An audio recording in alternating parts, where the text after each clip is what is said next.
और ये बॉडी अपने तरीके से काम कर रही। अतिक्रमण के बारे में हमने बोला ये आपको भूल जाओ मत कि यहाँ का नहीं तोड़ रहे, वहां का नहीं तोड़ रहे।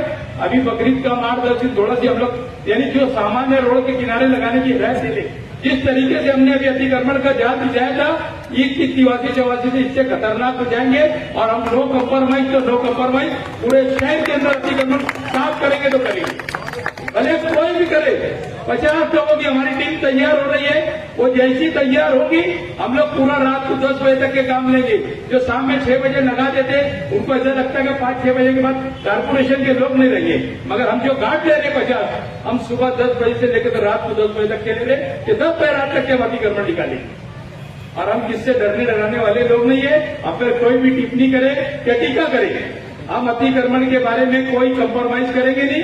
इससे खतरनाक अतिक्रमण लाएंगे। रोड के ऊपर जो दिखेगा तो कुर्सी भी दिखेगी तो हम कुर्सी के साथ अपनी को भी भर के लाने की तैयारी रहेगी।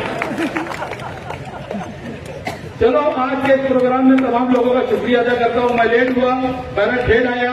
मेरे मोहतरम उस्ताद थे न्यायालय अहमद साहब, जिन्होंने 1996 में मुझे पहली टाइम विकास मंच से टिकट दिया था। जिस तरीके से न्याय साहब की उस वक्त तो धोती बोती थी, मैं छोटा सा एक कार्यकर्ता था, उन्होंने उस वक्त मुझे विकास मंच से टिकट दिया था। आज मेरे लिए बड़ी खुशी का मुकाम है कि मैं आज एक बड़े ओहदे के ऊपर रहकर और उनके संग बुनियाद में मैं यहाँ पर आया। शुक्रिया, जय हिंद, अस्सलाम वालेकुम।